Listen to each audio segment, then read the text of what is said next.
Hi guys, in this video I will teach you how many method we can write a serial number.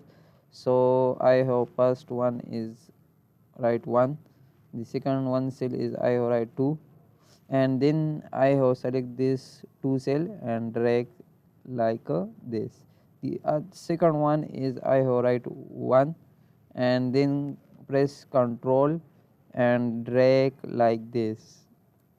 The third one is I have write 1 and in second cell I have write equal and select this cell and plus and 1 and enter, and then we can select this cell and drag like this.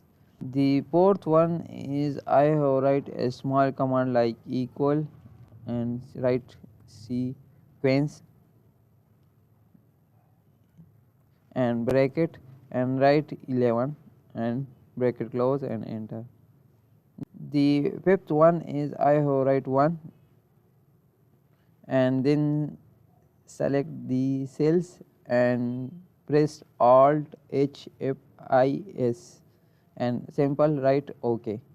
The other one mean the last one 6 method is I have write 1 and then select the cells and press again alt HFIS, and here I have stop value I have write only 11 and enter.